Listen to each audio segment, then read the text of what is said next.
12 अक्टूबर 1972 को एक Fairchild FH-227D जिसमें 45 पैसेंजर्स थे, एंडिस माउंटेन्स के पार एक चार्टर्ड फ्लाइट पर निकला।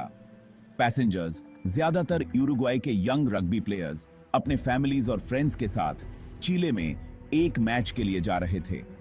उन्हें क्या पता था, उनका ये सफर जल्द ही अनइमेजिनेबल ऑड्स के खिलाफ सर्वाइवल की एक दर्दनाक कहानी में बदल जाएगा।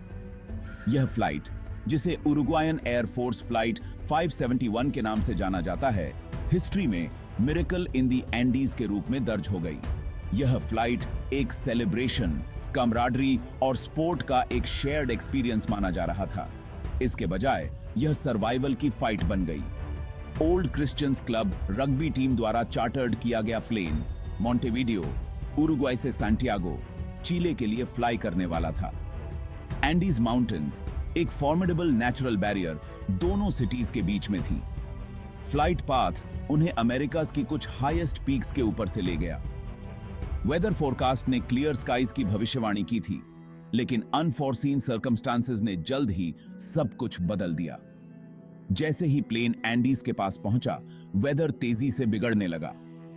थिक क्लाउड्स ने एयरक्राफ्ट को घेर लिया, जिससे विजिबिलिटी लगभग 0 हो गई। तेज हवाओं ने प्लेन को हिला दिया, जिससे नेविगेशन और भी मुश्किल हो गया। पायलट्स पुअर विजिबिलिटी के कारण डेड रेकनिंग पर निर्भर थे। उन्होंने अपनी कैलकुलेशंस में एक क्रिटिकल एरर कर दी। उन्हें लगा कि वे माउंटेन्स क्लियर कर चुके हैं और उन्होंने डिसेंट शुरू कर दिया। दुर्भाग्य से वे अभी भी एंडीज में ऊपर थे। प्लेन एक जबरदस्त डाउनड्राफ्ट की चपेट में आ गया और माउंटेन साइड से टकरा गया। इंपैक्ट ने फ्यूसलाज को फाड़ दिया, जिससे स्नो कवर्ड स्लोप्स पर डिब्री बिखर गया। इनिशियल इंपैक्ट बहुत ज्यादा कैटास्ट्रोफिक था। प्लेन का फ्यूसलाज फट गया, स्नोई लैंडस्केप में डिब्री बिखर गया। क्रैश के फोर्स ने पैसेंजर्स को उनकी सीट से फेंक दिया। कुछ तो पूरी तरह से प्लेन से बाहर ही निकल गए। ट्विस्टिंग मेटल और शैटरिंग ग्लास की आवाज हवा में फैल गई। उसके बाद एक ईरी साइलेंस छा गई। सर्वाइवर्स, डिसोरिएंटेड और इंजर्ड, रेकेज के बीच धीरे धीरे होश में आए। यह दृश्य पूरी तरह से डेवस्टेशन का था। प्लेन का टेल सेक्शन, जो रिलेटिवली इंटैक्ट था, सर्वाइवर्स के लिए एक रेफ्यूज बन गया। इंजर्ड लोग दर्द से कराह रहे थे, जबकि दूसरे लोग फ्रैंटिकली अपने लव्ड वंस को ढूंढ रहे थे। उनकी सिचुएशन की रियलिटी उन पर हावी होने लगी। वे स्ट्रैंडेड थे, सिविलाइजेशन से मीलों दूर, रेस्क्यू की कोई इमीडिएट होप नहीं थी। वे 11,800 फीट से ज्यादा की एल्टीट्यूड पर थे, टावरिंग पीक्स और ट्रेचरस ग्लेशियर्स से घिरे हुए। टेम्परेचर फ्रीजिंग से नीचे गिर गया और थिन एयर ने ब्रीदिंग डिफिकल्ट बना दिया। उनके पास लिमिटेड सप्लाईज थे, कुछ चॉकलेट बार्स, वाइन की कुछ बॉटल्स और लगेज के कुछ स्कैटर्ड पीसेस। शुरुआती दिन शॉक, ग्रीफ और जिंदा रहने की डेस्परेट अटेम्प्ट से भरे थे। उन्होंने सन्स रेज को रिफ्लेक्ट करने के लिए प्लेन के मेटल का यूज करके स्नो को मेल्ट किया पानी के लिए। वे जानते थे कि उन्हें सरवाइव करने का ऑल ऑड्स के खिलाफ होप को थामे रहने का तरीका खोजना होगा। के साथ कृपा भी रहते थे। सर्वाइवर्स के सामने एक मुश्किल काम था, केओस के बीच ऑर्डर बनाने का। उन्होंने खुद को ग्रुप्स में ऑर्गेनाइज किया, सप्लाईज इकट्ठा करने, इंजर्ड लोगों की केयर करने और मोराले बनाए रखने की रिस्पॉन्सिबिलिटीज असाइन की। ग्रुप के भीतर से लीडरशिप उभरी। कुछ इंडिविजुअल्स ने चार्ज लिया और क्रिटिकल डिसीजंस लिए। वे जानते थे कि यूनिटी और कोऑपरेशन उनके सर्वाइवल के लिए जरूरी हैं। हार्श कंडीशंस ने उनकी फिजिकल और मेंटल लिमिट्स को टेस्ट किया। फ्रीजिंग टेम्परेचर्स, थिन एयर और फूड और वाटर की कमी ने उनके बॉडीज पर असर डाला।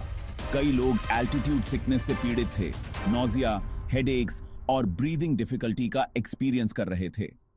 ओवरवेलमिंग ऑड्स के बावजूद सर्वाइवर्स ने रिमार्केबल रेजिलियंस दिखाई। उन्होंने अपने लिविंग कंडीशंस को इंप्रूव करने के लिए टायरलेसली काम किया। प्लेन के रेकेज का यूज करके एक मेकशिफ्ट शेल्टर बनाया।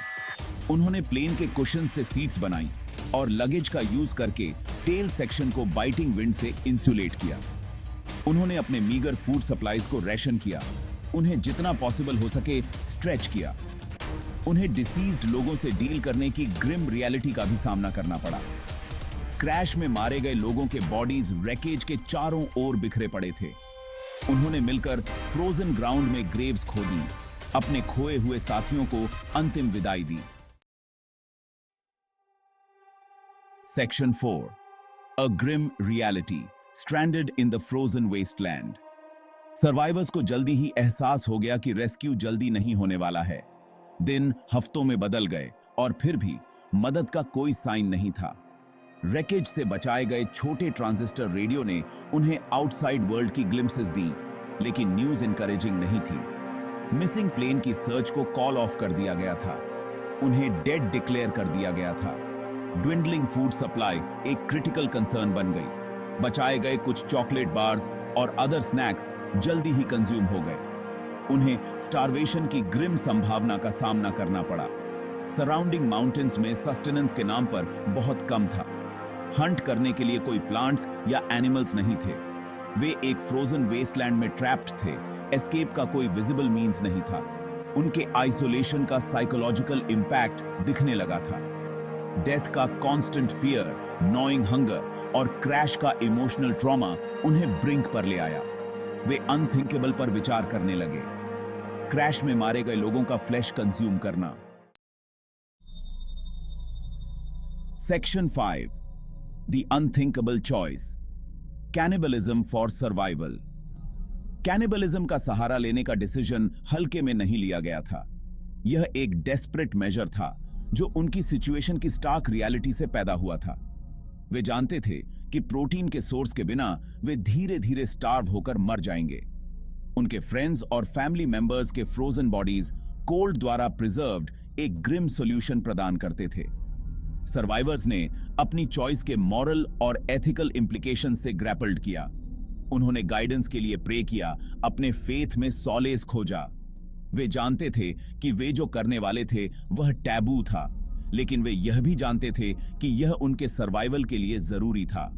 उन्होंने आपस में एक पैक्ट बनाया, यह अग्री करते हुए कि अगर उनमें से कोई मर जाता है तो उनके बॉडीज दूसरों को सस्टेन करने के लिए ऑफर किए जाएंगे।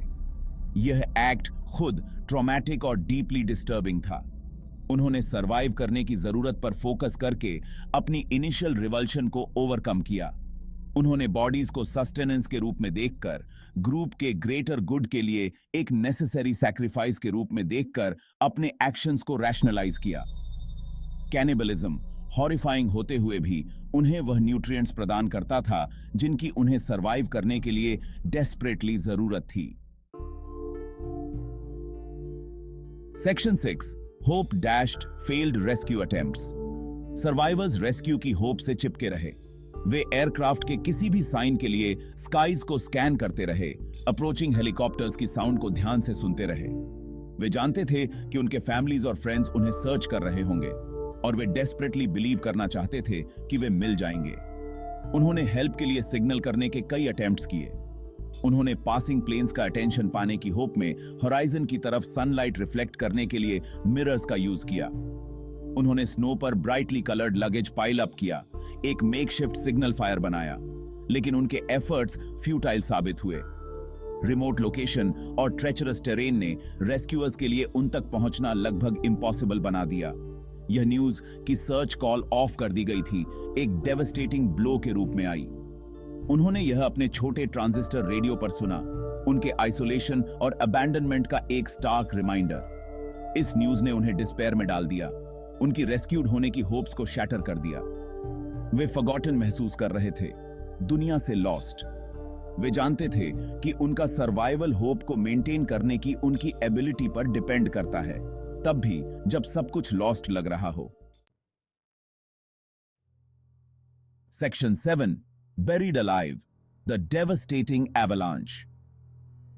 सर्वाइवर्स को एक और कैटास्ट्रोफिक सेटबैक का सामना करना पड़ा जब एक मैसिव एवलांच ने उनके मेकशिफ्ट कैंप पर हमला किया। स्नो और आइस माउंटेन साइड से नीचे गिर गए, प्लेन के टेल सेक्शन को इनगल्फ कर लिया जहां उन्होंने रेफ्यूज लिया था। एवलांच के फोर्स ने उन्हें जिंदा दफन कर दिया, स्नो और आइस के टूम में ट्रैप कर दिया। एवलांच डेथ और डिस्ट्रक्शन लेकर आई।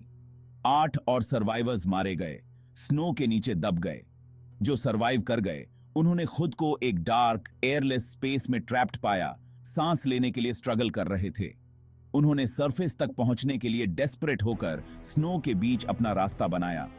यह एक्सपीरियंस टेरिफाइंग था, डेथ के साथ एक नियर ब्रश। एवलांच ने सर्वाइवर्स को शेकन और डिमोरलाइज्ड कर दिया। उन्होंने अपने और कंपेनियंस को खो दिया था और उनकी ऑलरेडी प्रिकेरियस सिचुएशन और भी डायर हो गई थी। वे जानते थे कि उन्हें कैरी ऑन करने की, ऑल ऑड्स के खिलाफ सर्वाइवल के लिए फाइट करने की स्ट्रेंथ ढूंढनी होगी।